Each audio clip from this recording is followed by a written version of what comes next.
Good morning and welcome to Get Real America. I'm Bill Edwards. I'm Brittany Brown. And we're here to give you the entire iceberg, not just the tip. And speaking of things weather-wise, if you want me to make that jump, Nicole has finally made its landfall as a Cat 1 hurricane in Florida. As of 7 o'clock this morning, winds were down to 65, so it's now a tropical storm. But it's going to go across Florida, and it has been nasty. Those people deserve better than this, but in a November storm, I don't think one has hit there in Florida in many moons, as we say in the biz.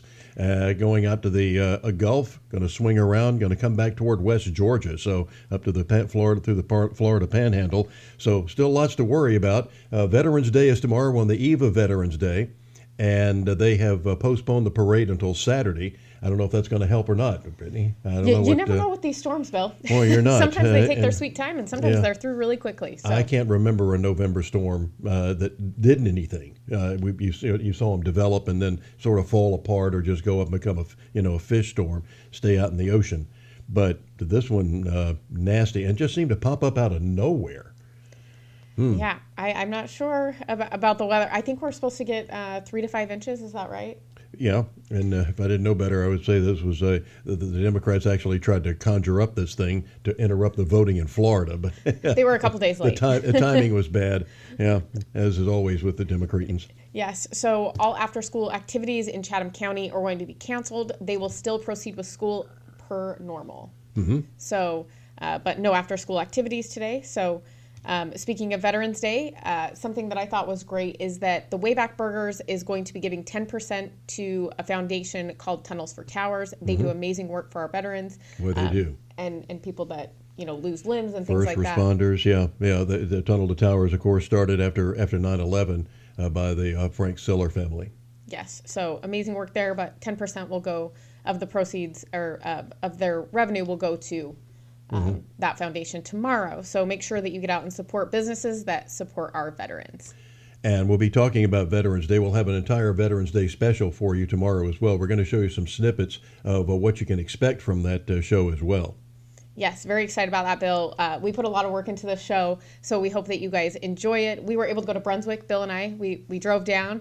We actually were able to go to St. Simon's and have some lunch and kind of hang out there. It's a beautiful area, so I was excited we could go down there. Yeah, I wish somebody would exile me to St. Simon's. That's all I can say. Hey, I'll take it too. It is. Bill and I want to go. But yeah, we were down there with David Sharp from Companions for Heroes, a Air Force veteran who suffered a severe PTSD, and it was a dog that saved his life. And you won't believe just how it all went down, but you'll be hearing the story from David as to how his dog saved his life. So he said, why don't we start doing this for other veterans?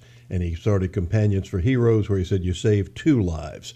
You adopt the dog from a shelter, and then that helps the person with PTSD overcome that syndrome that is just so pervasive in our military these days with all these multiple deployments, since we don't seem to know how to win wars anymore. Or we just keep getting into them. I'm not really sure. Yeah, one of the two. We create them. But, he is an amazing person. And just we were able to spend a few hours with him. And it was so amazing just to hear what he's been able to accomplish in his life and different things that he's done. And I was inspired to go down there. And, I thank Bill for making the connection and allowing me to go with him. So I just tagged along. Bill did the interview. Well, we'll hear about all that, and also had a chance to talk with Gold Star mom Lisa Freeman, and you'll have and she started the Matthew Freeman Project in honor of her son who was killed in Afghanistan, a Marine aviator and captain who was killed a few years ago during that conflict over there that has turned into such a disaster, and she's going to share some of her story as well. Yes, so some incredible people we've been able to talk to and meet for Veterans Day, and we're just excited to keep doing shows like this too. So we are. Moving forward, you'll see a lot more of these specials from us, and we will do the best we can to make sure that it is valuable to you. And the reason that we're able to do shows like this is because of the sacrifices that have been made by the veterans who have gone before us. Absolutely, Bill. A lot to talk about when it comes to Veterans Day. I think we'll get to that a little later on in the show. Yes. We just came off this election. Bill, I think that we have a lot to celebrate in Georgia. We do. I talked to a lot of people yesterday after the election, of course, and people were a little bit somber. Down in I the guess mouth? yeah. And I was like, what are you sad about? Let's talk about it. And they're like, well, they were talking about Fetterman in Pennsylvania. I'm like, yeah, that's terrible. I said, but the good news is we live in Georgia and we are red. The Senate seat is still up for grabs. We still have an opportunity here. So I think there's a lot to celebrate here in Georgia. We should be really grateful for the work that Governor Kemp has done and the fact that he governed as a moderate. We are very grateful for that because that's how we won in Georgia again. And he's done a lot of great work to keep us open and to do the right thing. So I think we're going to continue to see some wins from him and the legislation, which is also staying Republican here. So very exciting stuff going on in Georgia. So if you're down about the Herschel Walker race, it's okay. We still have the opportunity to win that race and get those libertarians out to vote for Herschel and for the Republicans to show up. That's all we need, Bill. Yeah, the Republicans, you better start showing up, and you can sit there and say that you want to show your independence. You want to show your distrust with the system by not participating in the system. Well, I'm sorry, that's only going to cut your nose off to spite your face. Well, you can only fix the problems if you participate, Bill. Exactly. And when people start to complain to me, I'm like, so did you vote? And when they say no, I said, until you start voting and start participating, you don't really get to complain about the things that are happening. And I know that people are like, that's kind of rude. It is kind of rude, but it also is unfortunate that you aren't participating in what is our civic duty, and you want to complain about what's going on, but you're not doing. Voting takes you how long? Maybe in Georgia, I don't think we waited that long. I think maybe a half hour, maybe an hour tops here in Georgia. So, that's a little sacrifice to show, to vote and to express how you want the Georgia to go and how you want the country to go. I don't think it's that much to ask, Bill. I voted mid-afternoon, and I was through in about 10 minutes. Yeah, so it doesn't take that long. And let me tell you, those of you who say that you're not going to vote or say you're not concerned about politics, I don't know anything about politics. That was something that Jesse Waters had on prime time yesterday. He was doing Man on the Street in New York, and was asking about some of the big things that were happening in the news, and these people were clueless.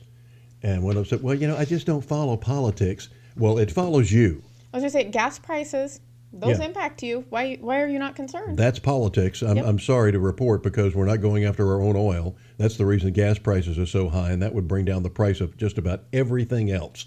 So that would take care of the inflation. Two problems solved at once. And we have, and so if you don't participate in the political process, it's going to participate with you. And these are people that run your lives. Please, you need to get out and vote. That is the most important thing you do, and your obligation as a citizen to the United States of America, because we have, unfortunately, too many places and too many people who are voting illegally. And I mean from illegal immigrants that are coming in here that they're allowing to go in because they don't require voter ID in some places. But here in Georgia, we've made it easier to vote, harder to cheat, and we're the ones who are getting besmirched for it. And it is pathetic what is going on in our political system, where if the state of Florida can count their votes and have everything done by 9:30 at night on election night, and you can go to bed by midnight knowing who won all the elections. And by the way, Florida is completely red now. Every post was won by a Republican, and pretty much the same here in Georgia as well. And Arizona is still saying, well, it could be a few more days. It could be a couple of weeks or so. And in Pennsylvania, they even warned us ahead of time that it might take longer to count them. It took a couple of weeks before we knew what the results were. That is pathetic in this day and age. It is nonsense. These votes can be done. They've shown us how to do it in Florida because of the embarrassment that they had in 2000. They fixed it. If you have like Maricopa County in Arizona, which is the reddest of the red areas of Arizona, you show up on election day and they say that they're short on ink. 30% of the machines don't work. That is not acceptable, especially since that's the heaviest Republican district, and the woman who is running for governor had to go to vote somewhere else. And the person who is in charge of the elections in Arizona is her opponent. Now, just excuse me for being a vote, an election denier. Count me in. Yeah, Bill, I think that, I will say I think that there still needs to be some work done in Georgia on the election stuff. We didn't have results until the next day, which I think that we should have been able to know the night before on a lot of these races. Exactly. But I will say, at least we're not in the situation that Arizona's in. We're seeing a repeat, the exact same game being played as was in 2020. And in Georgia, at least we have major improvements from what happened last time. I don't think it was perfect. I think that there are still a lot of work we can do in Georgia to make sure that we are having a transparent election and that, people can have faith in the election again. They've done a lot, but I think that there's still more to do. And, with the Republican Senate and House here, I think that it can happen. That's the worst part, is when people lose their faith in the election process. And it seems to me that it's the folks on the conservative side that seem to say, well, I'm just not going to vote then. Oh, God. Once again, please don't cut off your nose to spite your face. Well, and I think, so I worked the polls on Tuesday, which it was a very long day, Bill. I'm sure. But, it was interesting for people that had been watching the news prior to coming to vote. They had heard about Arizona. And then, they're like, I don't trust the machines. And they're telling you this as a poll worker. And you're just like, I'm glad you're here. That's what you can say. I'm glad you're here and you're still voting. So I think until we have a little bit more transparency, I think we're going to continue to have people questioning what's going on. And these machines make people very, very uncomfortable. And we need to look at that. And I think we just need to have an open, transparent process, and so that people don't have questions. And we, the people, we do own the votes. We do own this system, the election. It's not owned by the government. It is our process, and we should be fully engaged and trying to make change in these processes. I know it's beating a dead horse, but I'm not in favor of the early voting process. If you do it, at least just have it 1 week. You know how much more it cost us? You know how much more money these machines cost us to do it than the old voting machines we used to have? We used to get pretty accurate votes by just these old-fashioned things where you went in, click, click, click, and you opened it up, your vote counted, and you were out of there. And all this stuff that we have now, not only the electronic monitor, then you have to have the printing machine. Well, if you have the printing machine, then you have to have printing ink. If you have printing ink, and you have to have paper, and it has to be a special kind of paper. So all of this is costing, millions and millions of dollars that we do not need to spend. I was not in favor of electronic voting. I'm still not in favor of it. I say we go back to the old machines where you click, click, click, and that's it. And you can have the results before midnight. You know what? I have good news for you, Bill. Oh, good. We have the old machines still here in Georgia. They're in storage. Let's roll them out. That's the goal. Yeah. Let's get those voting machines back out Get here. a little 3-in-1 oil and put some in there and get those things back in service and get rid of these stupid computers. I hate these things. But what were the problems that you were seeing? It couldn't be easier to work these things. They show you exactly how to do it, how to hold the card, where to put the card. There are all sorts of visuals. If you can't, if you went in, the only thing they don't have, I guess, is in Braille. Other than that, you can go in and it shouldn't take anybody. A kindergartner can do it. Yeah, I will say that people were trying to stick the card in the printer. I mean, it was people really struggled to utilize these machines, and We've had these machines in place for 20 years. If they're trying to use the printer, then they ought to be escorted out. Said you're too stupid to vote. Well, I mean, unfortunately, we do not have that in our country, but everyone has the right to vote here, and I think that that goes back to public education, Bill, and we can talk more about that when we get back from our break. Okay, all right, coming up, civics lesson.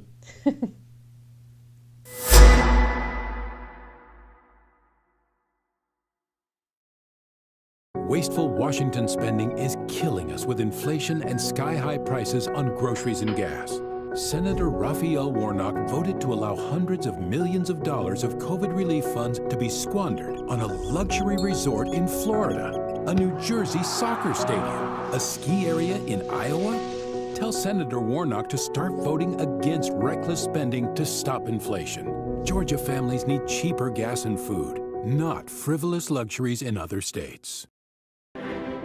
There's 159 counties in the state of Georgia. And since I got into this race, I've been visiting almost every one of them just to hear from the people. They know I'm a winner. They know that I work. Well, the way I'm different is I'm not a politician, never have been. I'm a country boy that grew up in Georgia. I understand Georgia, and I'm going to fight for Georgia.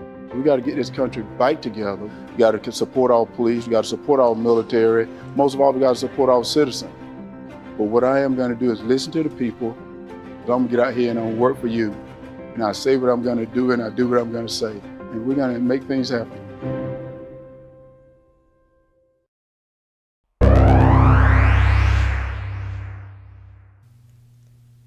Welcome back to Get Real America. I'm Bill Edwards. I'm Brittany Brown. Happy Thursday. It is Veterans Day Eve, and the weather, inclement weather we have because of Hurricane Nicole, now tropical storm, down in Florida, and it made landfall at about 75 miles an hour, down to 65 miles an hour now, and we're keeping an eye on it through the weekend here in Georgia as well, because it's coming our way, not here on the coast. It's going up more through West Georgia.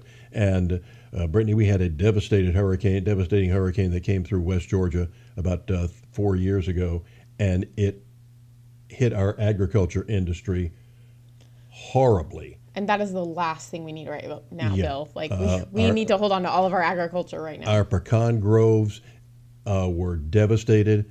It takes, if you ask a person who grows a pecan, raises pecans for a living, it's 12 years before a tree becomes viable to bring fruit.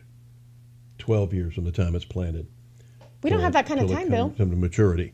We lost at that hurricane. We lost 90 chicken houses, and Georgia is the biggest exporter of chickens in the world. 90 chicken houses. Which, Bill, I know that we've been really focused on elections and the economy and all of those things, but we are on track to have some shortages after this fall that we haven't even seen yet, and we've already seen. I don't know about you, but I've noticed the grocery stores, sometimes like normal products that I like to buy, they're not there. So it's something to think about for people. Just be prepared for what's to come maybe. And also if we're going to have the storm come through and do any damage, 12 years to wait for trees is a long time. So just keep that in mind as you prepare for going into winter, and also in the spring we will probably more so notice what is happening with our food. You hear these advertisements from companies that talk about emergency food. Might be a good idea to look them up and prepare yourself, because the food shortage, and of course we've got a transportation secretary that is totally clueless.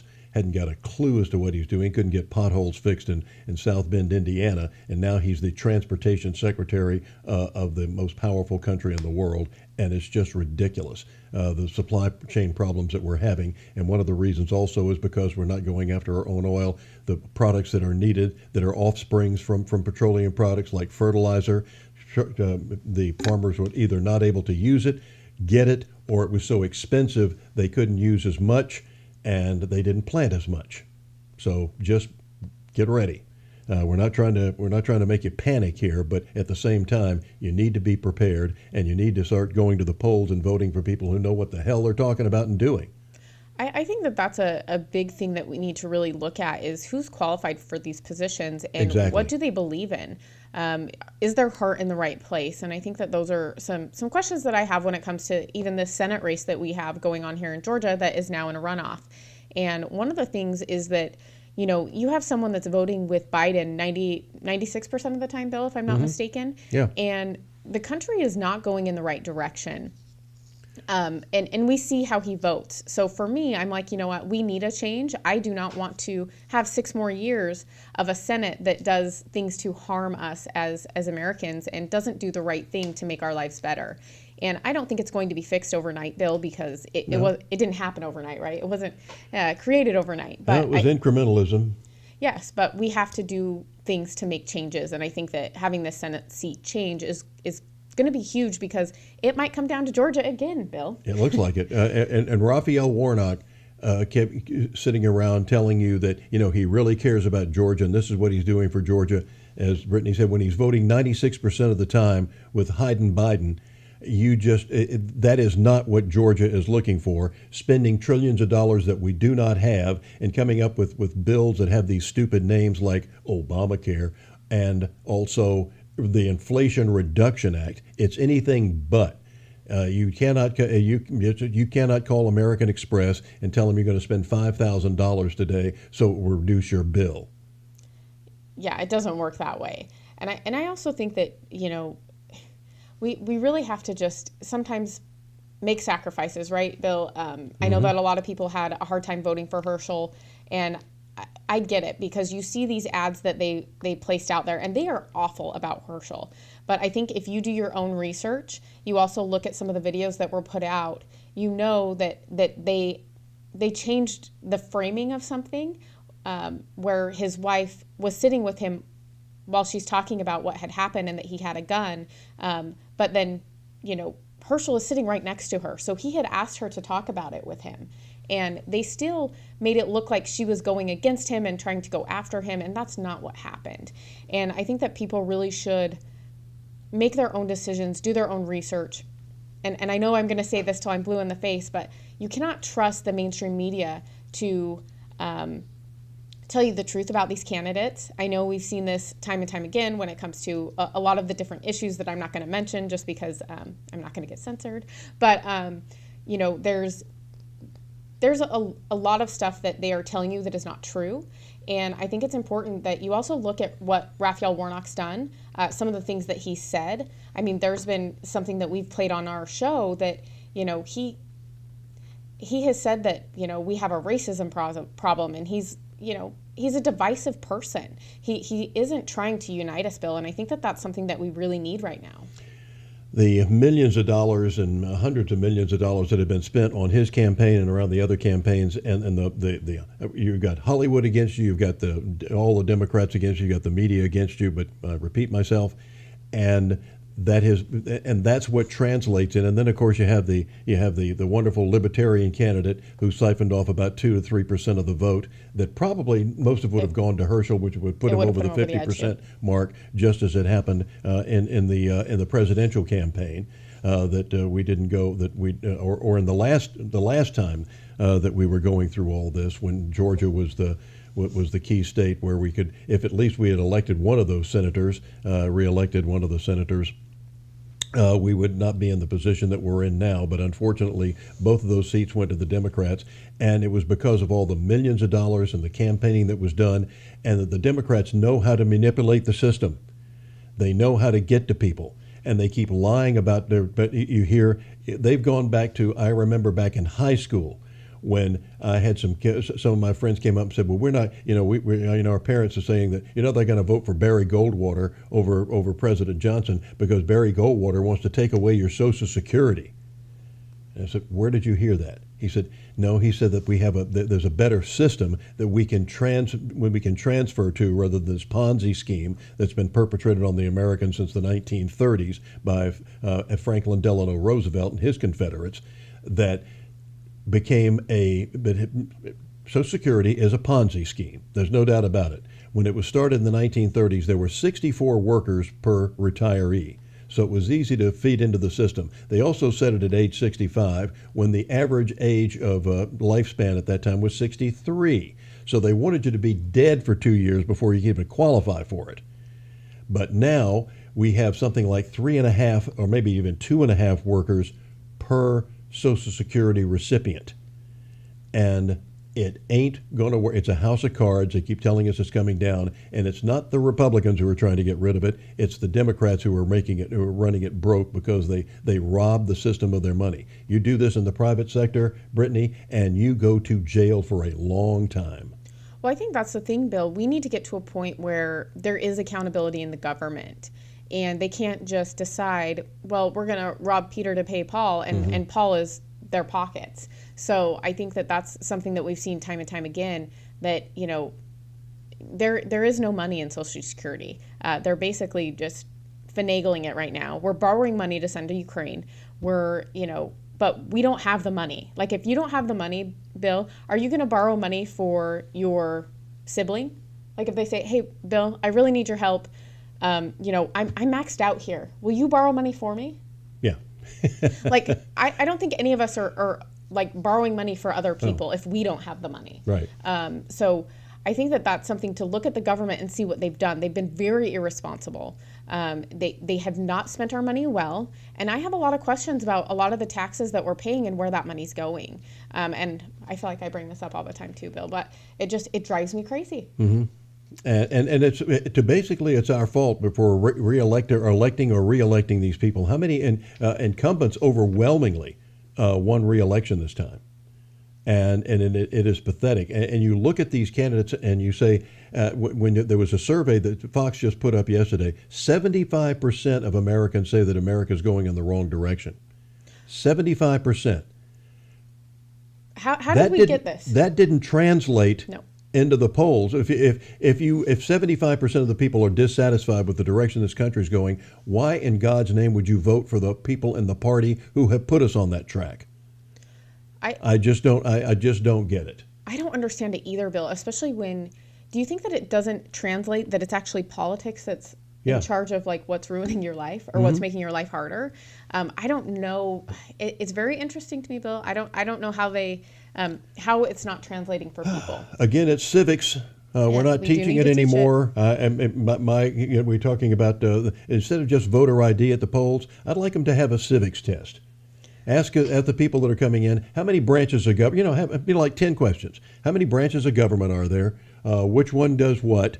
And who is in charge of, who's the Secretary of State? Who's your state representative? Who is your county representative? Who's your city representative? If they can't answer at least 8 of the 10 questions, you don't vote today.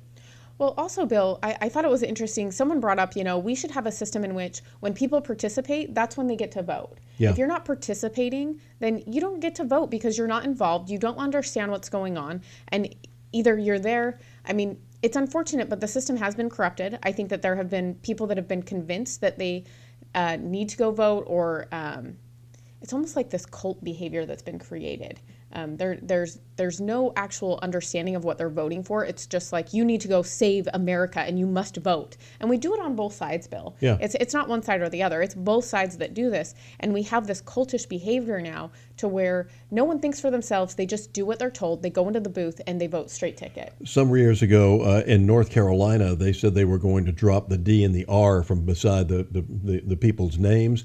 And they showed their hand. The head of the NAACP, the National Association of Always Complaining People in North Carolina, actually came out and said, then our people won't know who to vote for. It would be an interesting experiment, Bill.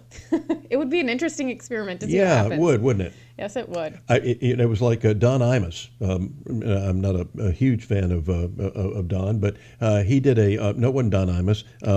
It was another one of the talk show hosts in New York when Obama was running for president, and when Sarah Palin was announced as the running mate for John McCain for vice president, and he went into Harlem and did a man on the street in Harlem and saying, "What do you think of Obama picking a woman to run as his vice president?" Oh, they thought that was just the greatest thing in the world. That was one of the reasons they were going to vote for him. Oh, Bill, it's not good. It's not good that people don't follow this stuff. It's important, and it is starting to seep into every aspect of our lives. So, when we get back, we're actually going to take a look at some of the footage that was shot this week for Veterans Day. Yeah, we'll take a look on Veterans Day Eve coming up next.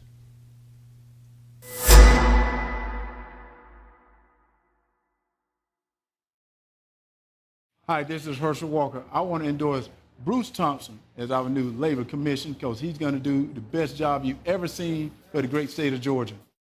Listen, I'm standing here with the great Herschel Walker. We all know what's happened in our U.S. Senate. It's time for a change, and I 100% endorse Herschel Walker to represent Georgia and the United States as we take back our country for the people of Georgia and for the United States. God bless.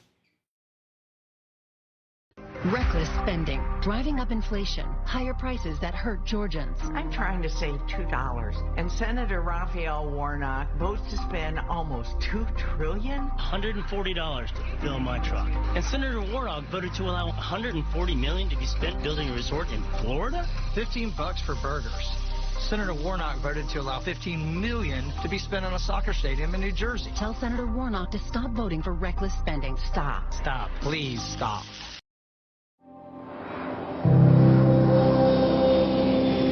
I don't do it out of obligation.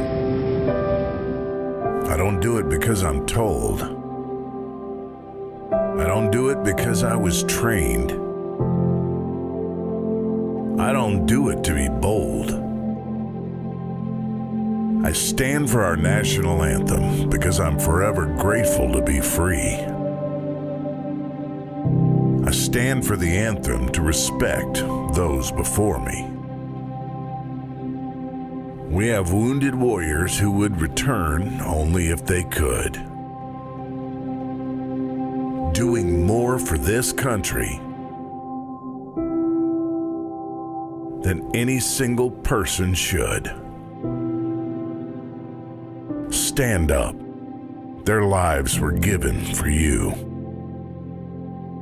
So as long as the Star-Spangled Banner yet wave, I stand for the land of the free and the home of the brave.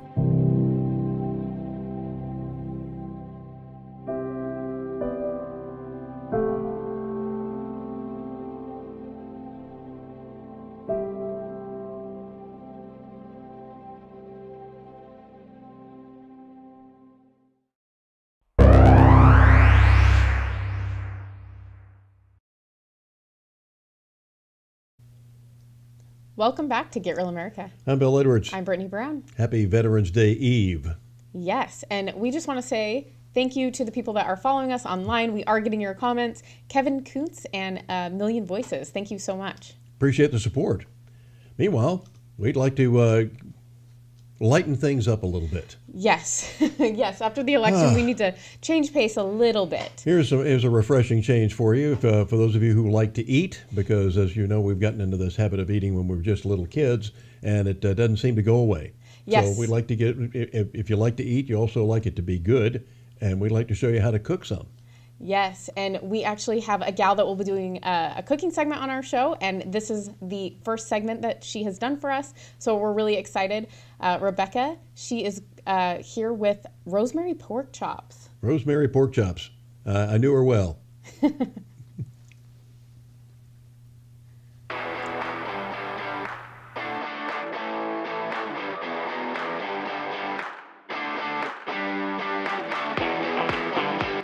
Hey y'all, it's Rebecca from Some Kind of Good, and I'm in the kitchen cooking one of my favorite fall meals tonight.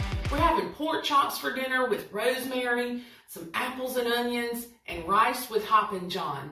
Now let me show you how I'm going to make these pork chops. I've got some pretty big bone-in pork chops here and a 9x13 casserole dish.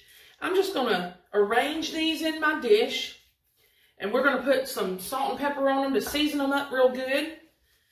And then I will show you what's next. So first, I'm going to go ahead and drizzle my pork chops with a little bit of olive oil.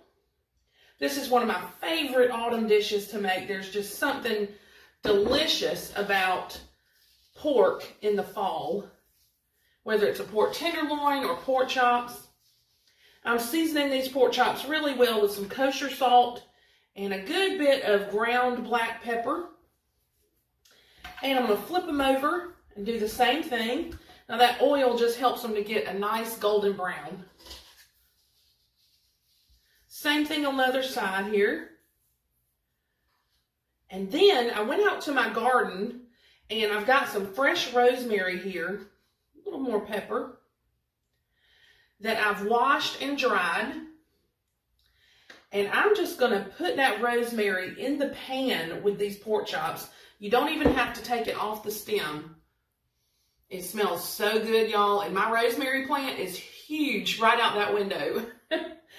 So I'm going to take this rosemary and just kind of massage it around in this pan. Now, I also have some chicken broth here.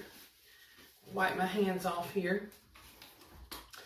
And I'm going to add just about an inch or two of chicken broth to this pan. And that's going to keep our pork chops really moist while they roast and ensure that they don't dry out. So you just want to go right around the edge here with about an inch of that broth, and it creates a really juicy, nice sauce and a juicy pork chop. So let's rub that rosemary around in here with that oil, salt, and pepper. Ooh, it smells good, y'all. Yum. Now I have my oven preheated to 425 degrees, and I'm going to roast these for about 30 minutes and kind of check on them as they go and keep an eye on them. And that rosemary is going to lend such a great herbaceous flavor to these pork chops.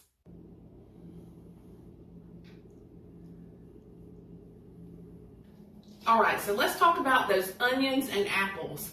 They're a great side dish to make with any fall meal, but especially pork chops. Now, y'all, I've got some Granny Smith apples here and a sweet onion and a little bit of butter. Now, the only other thing you'll need is some cinnamon. I'm going to pop it into my cast iron skillet and saute them while those pork chops bake in my oven. And let me tell you, it is one of the most delicious side dishes that you will ever make.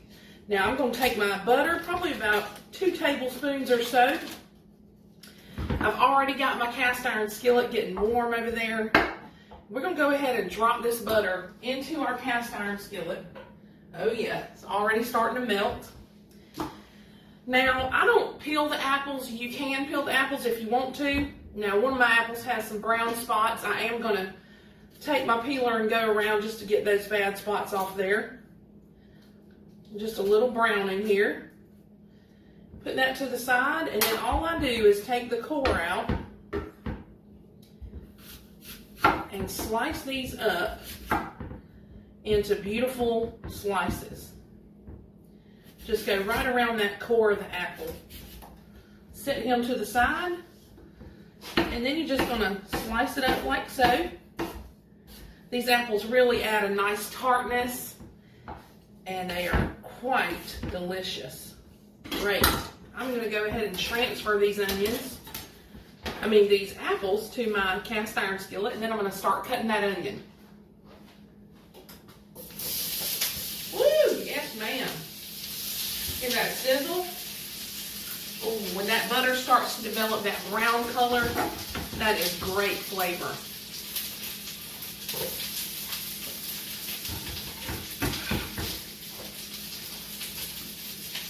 Okay. Yum, yum.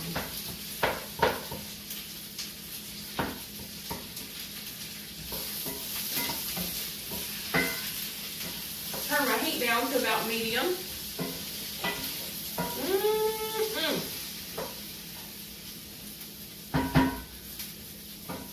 Already smells amazing. Let's get in here and cut this onion up.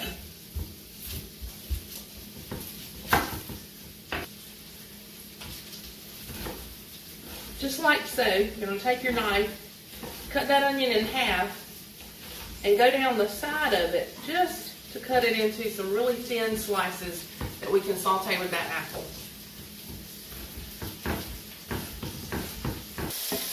Ooh, it smells so good in here, y'all. And as you can see, this apple and onion mixture is getting nice and golden brown. Look at that caramelization. Oh, yes. Yum, yum. Can you see that? That brown is flavor. Okay. I'm going to add just a touch more butter to this. And as it cooks, the onions kind of get smaller and they cook down. Just sounds and smells so good. Got another tablespoon of butter here. 2 tablespoons of that going in.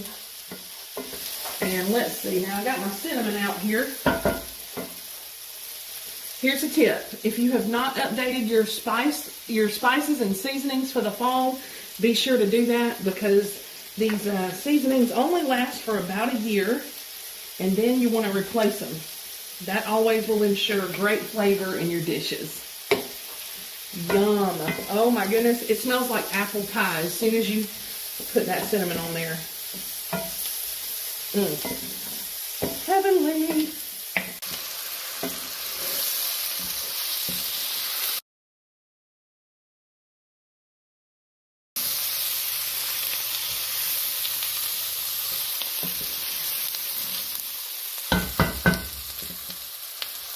All right, my chicken broth has come to a boil.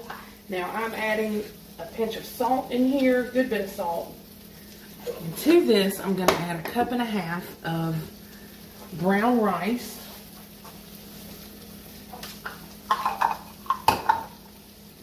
just stir it around.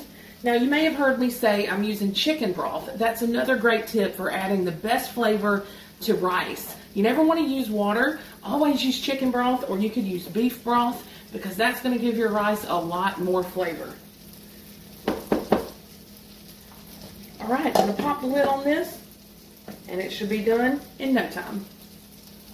All right, y'all, I'm getting ready to pull this meal all together. My oven just beeped, which means my pork chops are ready.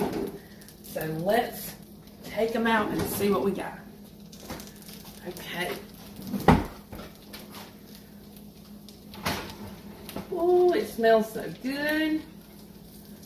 Yeah, these look amazing. Take a look at that. Oh, that rosemary has given of itself. The chops are done. That broth has created a really nice sauce. Set them behind me and let that cool for a minute. My apples and onions are done. My rice is finishing up. And my Hoppin' John is underway.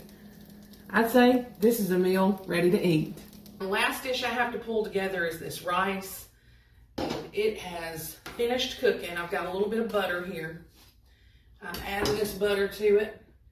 And always want to season at every step. So a little bit of salt, a little bit of pepper. Remember, we already salted that water earlier, so we don't need too much salt. I'm taking a fork and I'm just going to fluff it up. You can see all that liquid has been absorbed. All that chicken broth is now good and in those rice grains. And that's all there is to it. My pork chops are ready.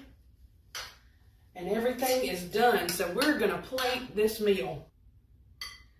Good side of this brown rice. Now I've got my Hoppin' John over on the stove warming up. Just going to put that right on top of this rice. Yum. Set that to the side.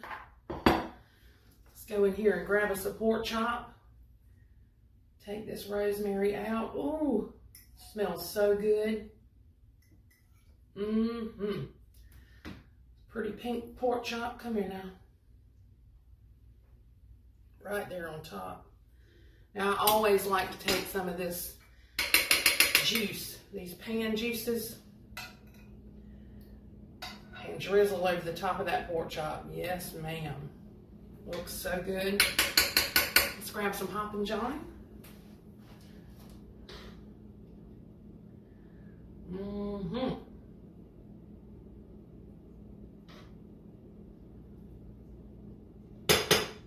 Yes, ma'am.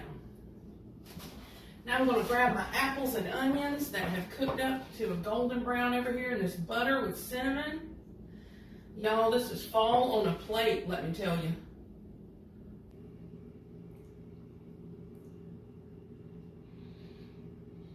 Let's get in here for this pork chop. That is so good. It's tender. Wow, so moist.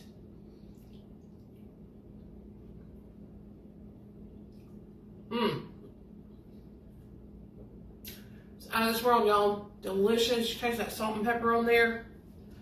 Really tender pork chop. And my favorite part might be these apples and onions. Oh my goodness. The warmth of that cinnamon just makes you feel like you're in a pumpkin patch somewhere. This is perfect with a glass of sweet tea. I don't need anything else. Happy fall, y'all. I hope you'll cook these dishes. And for more recipes like this and video content, you can follow somekindofgood.com or connect with me on social media, on Instagram at SKG Food Blog or on Facebook at Some Kind of Good. Thank you for watching.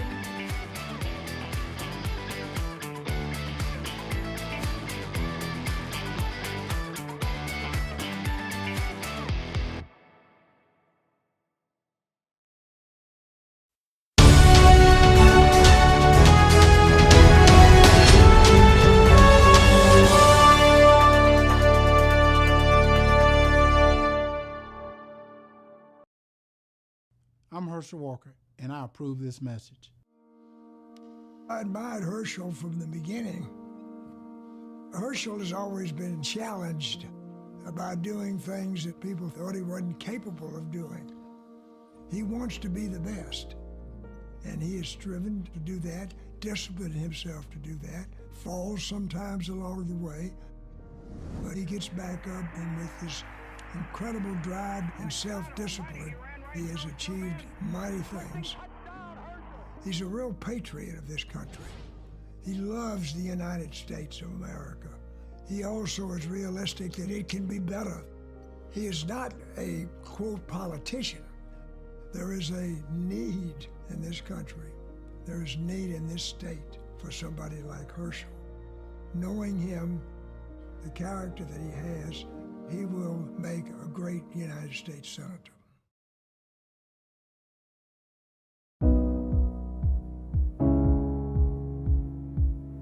Education is so important. People have always talked about, what are we going to do? You're going to have school choice, you're going to have all different types of things. And I want to try to figure out, how can we get kids an education? It doesn't matter what zip code you're from, but get them the education they need, because education is an equalizer. And I truly, truly believe that.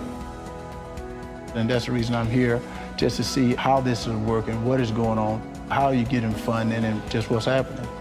We put people in office that doesn't seem to care about this country anymore. And I said, you know, if I can change it and I just sit back and do nothing, what kind of man will I be? But right now, I know I can change something.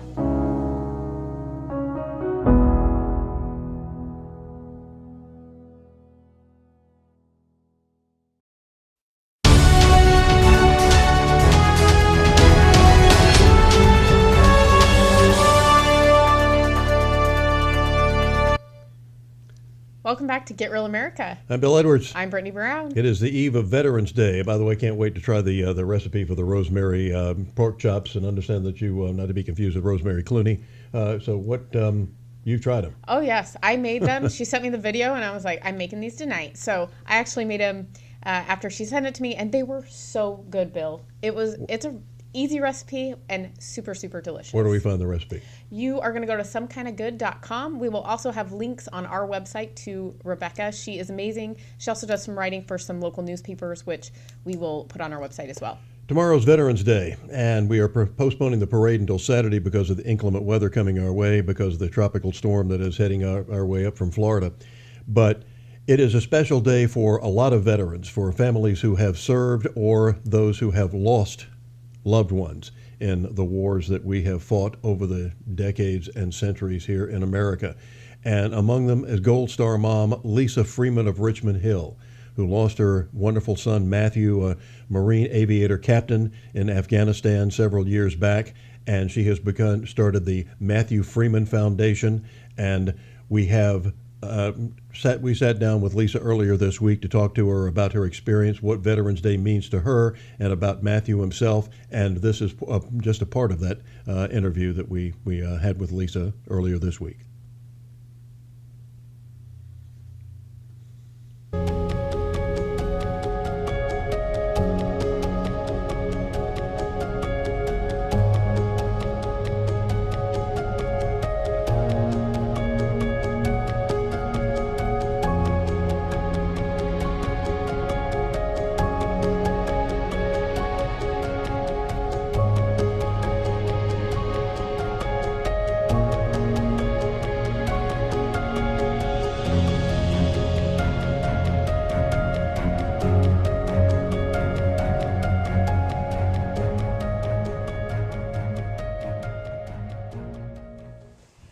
We're speaking of Gold Star mom Lisa Freeman at our beautiful home in Richmond Hill.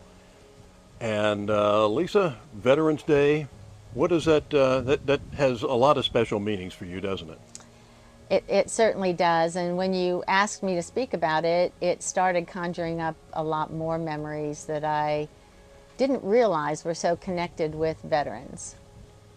How was he killed? Matthew was arrived there before his actual unit got there.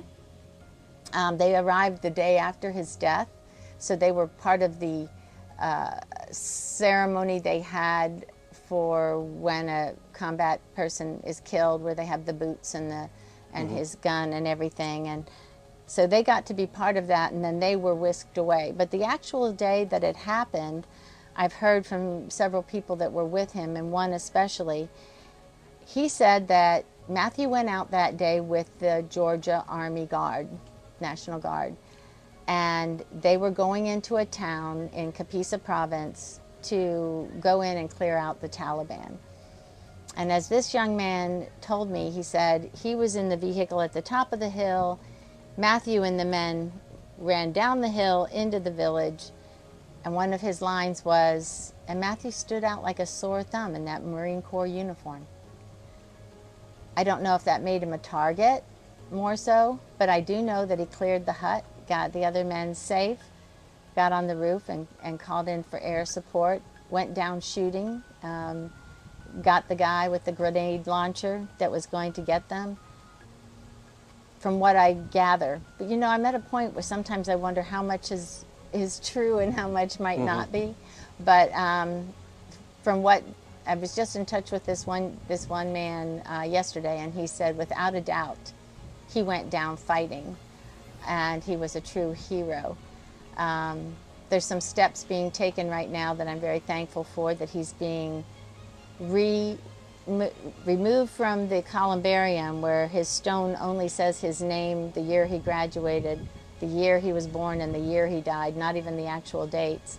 And he's going to be removed and put into the actual cemetery in Annapolis with a real headstone that has his Navy wings that he was so proud of, his graduating class, the medals that he won in battle, and a true hero's headstone.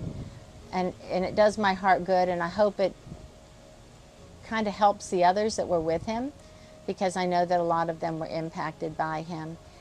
He was just a great guy in terms of a friend and comrade, but I can tell you that most of these young men that I meet that are veterans, that's just who they are. Most of them are good guys who have done nothing but try to keep our country safe. And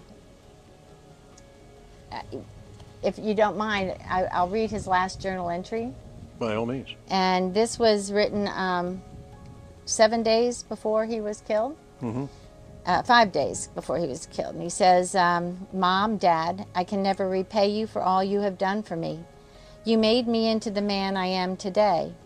I hope that I have made you proud. That has always been my goal. I love you both so much. Tell the girls that I love them and couldn't be a prouder older brother. I have always tried to be an honorable man, and I truly believe in what we are doing here. I am doing this for my family so that they need not fear, my country so that it can be a beacon of light for the entire world, the men around me because no one could ask for a more august company than the men of the U.S. Armed Forces. And finally, I do this for myself so that I might know the measure of myself and in the end not be found wanting. I believe that it is my duty to fight, and having done all that I can to simply stand against this and all the evil works upon this earth.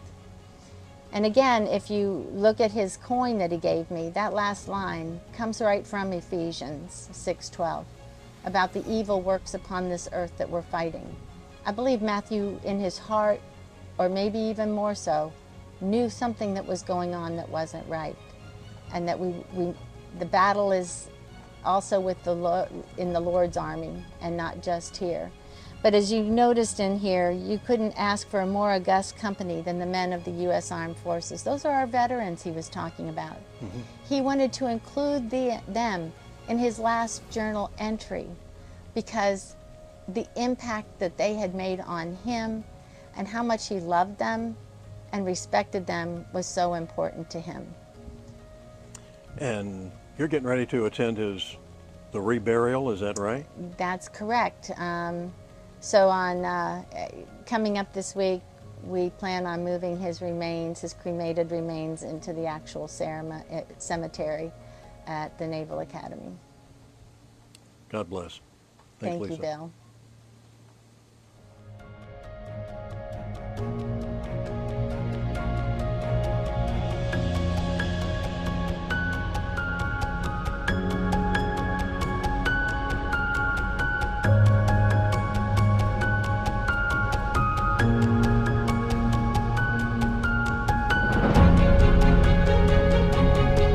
The teddy bear that you saw was one that Lisa does with uniforms from fallen soldiers. That is Matthew on graduation day from the Naval Academy.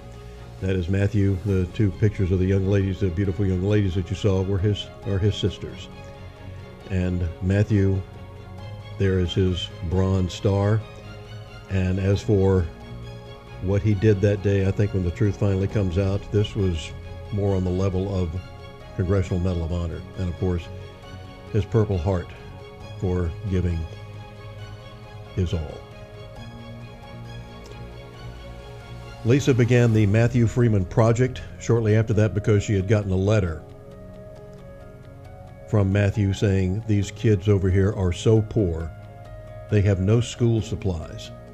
Lisa started a program where she started gathering school supplies, and she managed to get somewhere in the range of about 6 tons of this stuff. And she was scratching her head and said, how am I going to get that over to Afghanistan? And the Lord works in mysterious ways. Suddenly, a National Guard unit that was operating there said, oh, we're getting ready to fly over there. We can take that stuff with us. That's amazing. It is unbelievable. She also now gives a scholarship, the Matthew Freeman Scholarship, a $5,000 scholarship that she gives out every year to a deserving. Originally, it was Richmond Hill High School, but she was having some trouble with the school board in Richmond Hill, as hard as it is to believe. Which I think we'll talk with her later about. Yeah, we'll hear about that at another time, and a discussion for another period as well. But she now offers it to any student in Bryan County, where Richmond Hill is located. And beautiful community there. It is just, and Lisa is the genuine article. She taught for 30 years at the Richmond Hill High School as a teacher. And she has some other words to say about how what education is doing these days and where it's going. But on this Veterans Day, she talks about, Brittany, how important Veterans Day is to her because her earliest memories, her father was also a graduate of the Naval Academy. And she was there. She was 2 years old. She still remembers this, even though this is the impact that it had on her, even though she was a 2-year-old toddler. She was there when they unveiled the Iwo Monument in Washington, D.C. Wow. She was there when the big crane over this thing had this huge canvas cover over the monument, and they pulled it up, and she was on hand for that. And then she talked about the important dates in her life on exactly what she experienced and the where she was when things happened, whether it was the Kennedy assassination or other special events that happened in American history that she lived through. Fascinating stuff. We'll have a full report on that and the interview with her tomorrow. And you'll also get to meet David Sharp, who is a Air Force veteran suffering from PTSD, became an alcoholic, was getting ready to commit suicide twice when his service dog saved his life. You'll find out about David's story coming up tomorrow as well. He now has Companions for Heroes. He said if the dog saved his life, how many more lives could dogs save? And he said, and he started a program. You adopt a dog or maybe a cat from a humane society or a shelter, an animal shelter of some sort, and said you save 2 lives. And it is a fascinating story. David Sharp works down in the Golden Isles, and he has this wonderful program called Companions for Heroes. And they work mostly off of private donations. And we'll tell you more about that on our special Veterans Day show tomorrow. Yes, I can't wait to get to that show. I am from a military family, so very grateful for everyone who served, including you, Bill. Thank you. So we will get to that tomorrow. Thank you so much for tuning in, and let us know what you think. Keep commenting. And we will see you guys tomorrow for our special episode. And catch us on YouTube, Vimeo, GRAnewsmedia.com. You can also check us out on Apple and Spotify or wherever you get your podcasts. Happy Veterans Day.